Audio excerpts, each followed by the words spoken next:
course, for every pie, you need a pie crust. Could you make your own? Absolutely. Am I going to show you how to do that? Absolutely not.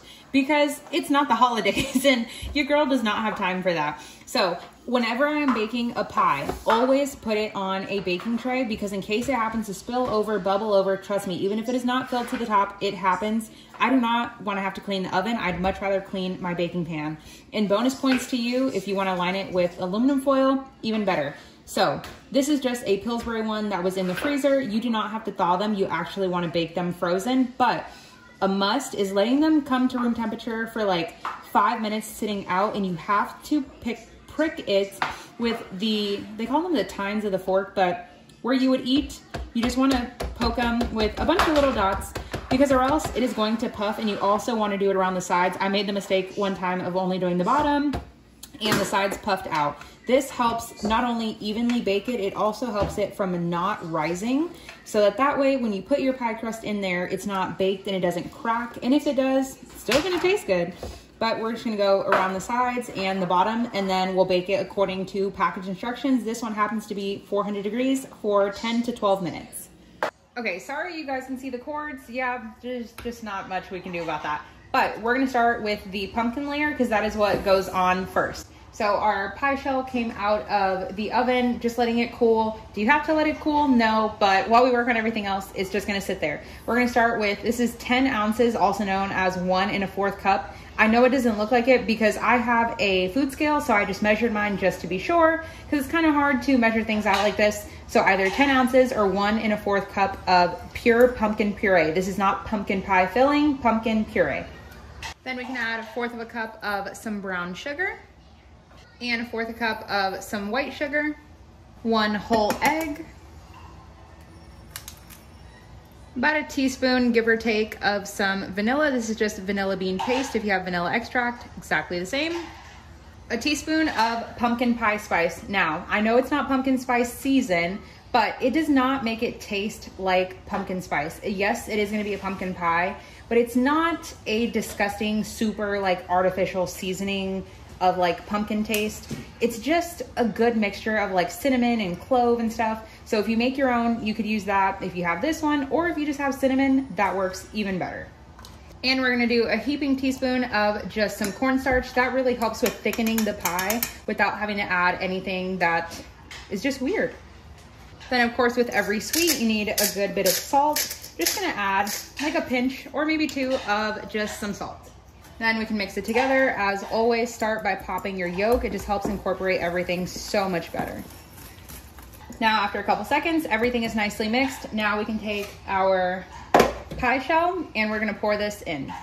The thing I like about this too is it's just a super thick pumpkin pie. Usually whenever you make homemade pumpkin pie, it's like super, super liquidy. But this is like a nice, perfect balance in between, because it's creamy like a pumpkin pie and it tastes like a pumpkin pie because it is. But it's just a lot better in my opinion, and it's a lot thicker so that the pecan pie can actually sit on top. So we're just gonna flatten this out. Of course, try to get it flatter from the middle. And my pie shell is a deep dish one, but I'll be honest, I do not notice that big of a difference. But so whatever pie shell you have, that works. I mean, if you're gonna make it from scratch, you know, more power to you, but your girl ain't doing it. And it's like 100 degrees in Texas, so definitely not. Okay, that looks pretty good. Then we can set this aside while we work on our pecan layer. We can start by adding 2 whole eggs. You can use the same exact bowl, because that's what I'm doing. Because 1, not trying to do too many dishes, and 2, they're literally gonna be, did I not crack that? They're gonna be cooked in the same pie anyway, so might as well save yourself some dishes. Gonna pop the yolk on both of those. Okay, I guess one was already scrambled.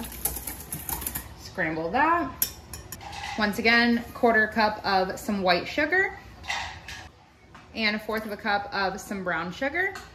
Then we're gonna need 1/2 cup of maple syrup. If you don't have maple syrup, you can definitely use honey. Of course, it is gonna impart a different flavor, but if you like the taste of honey in baked goods, then by all means go for it. Now, this is pure maple syrup. not pancake syrup, because pancake syrup has absolutely no maple in it. So besides the flavor, the sweetness is way off. I like to sweeten with maple syrup because it's not an intense sweetener. Maple syrup doesn't spike your blood sugar as much as a traditional white sugar and brown sugar. But now that I come to think of it, I don't know why I'm giving you guys that tip, because there's white sugar and brown sugar in this. Yeah, all right.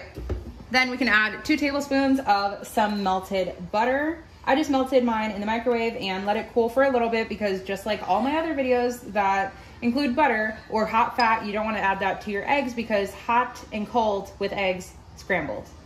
About a half a teaspoon of some vanilla extract, definitely gonna have to get more. And to add our pecans. Now, my recipe down below is gonna say 1 cup of pecans. But if you're a little bit nut crazy like I am, I'm gonna add 1.5 cups to almost even 2 cups, because I'm wild. And whether they're chopped or whole, it really doesn't matter. Of course, well, I guess these are halves, not wholes. But anyway, having them whole, like half, oh, forget it. Having them like this, of course, goes to a prettier presentation, but I mean, you're really just looking for taste in the end. So there we go. Now it's gonna be hard to whisk this. So we're just gonna knock this off, and then we'll grab our silicone scraper. And we're gonna use the same silicone scraper that we were using. The thing I like about this is it is not like that artificial, disgusting sweetness I was talking about, because pecan pie, I personally never liked it because it was way too sweet and thick and just super sugary, and not even in a good way. Like, if I'm gonna eat something sweet that's a dessert, I want it to taste sweet and good, but not like I feel like I need to drink a gallon of water. This video is just going to poo, but it's gonna taste really good. Okay, and so another helpful tip, if you wanted to use corn syrup in place of the maple syrup, you could, but people just get scared when they think corn syrup, even though, you know, it's just something man-made, just like white sugar. So now, you do not have to bake this. You're gonna pour this straight on top. Just give it a good mix, make sure everything is nicely coated, and then you just pour. And you see how I was talking about the pumpkin pie being thick enough that the pecan pie can sit on it without sinking in. Once you have everything beautifully layered on top of each other, my camera cut out because storage is full, you know, YouTuber props. So now at our oven is at 350 degrees. We're gonna throw this in for 50 minutes. I'm gonna try to get this in somewhat of a semi-flat layer here, but once again, we're just going for taste here, not so much presentation, but to me, this looks beautiful. This is perfect for Mother's Day. Now, this is why I said a tray, because this is pretty filled to the top. So in case it happens to bubble over, I don't think it will, but just in case, we have protection here. 350 for 50 minutes. Let's go. Okay, so now we're gonna make our homemade whipped cream. Yes, these are not my hands. These are my grandma's hands. My grandma is visiting. I'm gonna show her how to kind of run this whole YouTube thing, and so that she can know how to make whipped cream, even though she's been making it for like way before I was born. But I'm also gonna show her how to use my whisk attachment on my immersion blender. So, okay, you can pour 12 ounces of, which is right here, of some heavy whipping cream. Whipping cream is just heavy cream, literally, that you are whipping and incorporating air into it.